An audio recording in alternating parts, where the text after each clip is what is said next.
গরিব হয়ে কুরবানি না দেওয়াটা লজ্জার বিষয় না, বরং ধনী হয়ে নামাজ না পড়ে গরিব মানুষদেরকে জাকাত না দিয়ে শুধু গোস্ত খাওয়ার জন্য কুরবানি করাটা হলো বড় লজ্জার বিষয়। আজ সমাজের মধ্যে এমন অনেক মানুষ আছে যারা কুরবানি দেয় একমাত্র গোস্ত খাওয়াটাই তাদের উদ্দেশ্য। এমনও কথা আমার কানে আসছে যে বলে যে হুজুর, কুরবানি দিলে গোস্ত শুধু নিজে খাইলে কি কুরবানি হয় না? কত বড় আহাম্মক, গোস্ত খাওয়ার কত লোভ। অর্থাৎ মানুষকে দেখাবে আমি কুরবানি দিলাম, অথচ তার উদ্দেশ্য হলো গোস্ত খাওয়া। এই সমস্ত মানুষের প্রতি তাকাইলে খুব আফসোস লাগে। এজন্য কুরবানি করতে হবে একমাত্র হৃদয় মাত্র আল্লাহর জন্য। কারণ কুরবানিটা আসছে, এটা পরীক্ষা শুরু, ধনীদের জন্য পরীক্ষা।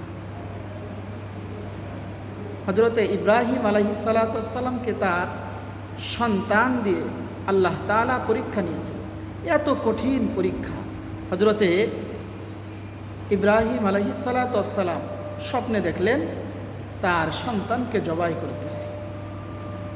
এরপরে হযরত ইব্রাহিম আলাইহিস সালাতু ওয়াস সালাম তার সন্তানকে ডাক দিয়ে বললেন, ইয়া বুনাইয়া ইন্নী আরা ফিল মানাম আন্নী আযবাহুকা ফানজুর মাযা তারা।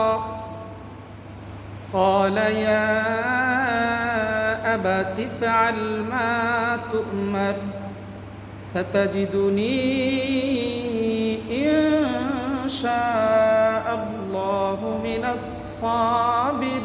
الصابرين।